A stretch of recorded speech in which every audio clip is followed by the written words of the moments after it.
Pour cette prise de vue, j'ai été contactée par Sabine et c'est un plaisir d'être parmi vous pour ce beau projet. J'ai commencé le mannequinat en Guadeloupe, on va dire plutôt, j'étais modèle photo, on va dire, initialement. C'est vrai que j'ai pu faire pas mal d'expériences, de par les défilés ou les différentes campagnes, de boissons, de bijoux, de make-up. Je pense que les shootings de joaillerie, de bijoux, c'est ceux qui prennent le plus d'énergie au final. C'est le détail, etc. Donc même pour nous, en tant que mannequin, ça nous puise beaucoup. J'ai déjà travaillé avec Saul, je crois que ça doit être mon premier ou mon deuxième shooting en tant que mannequin. C'était une superbe expérience, un super bon souvenir.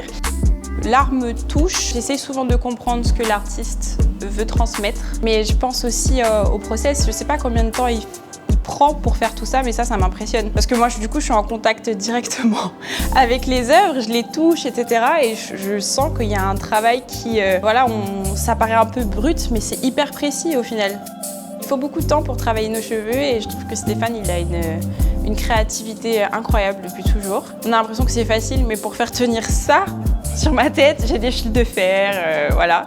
Et c'est impressionnant la rapidité à laquelle il le fait, même si on a l'impression que c'est long. Pouvoir changer autant de fois de coiffure dans la même journée, c'est assez intense même pour moi. C'est impressionnant, il y a du volume, il y a de la texture, on dirait que c'est mes cheveux alors que c'est pas mes cheveux. Donc c'est un très beau travail. On a fait un maquillage plutôt bleuté. J'ai l'impression d'être un peu une avatar sur la moitié du visage. Et ça a pris pas mal de temps en fait, de tout bien estomper, etc.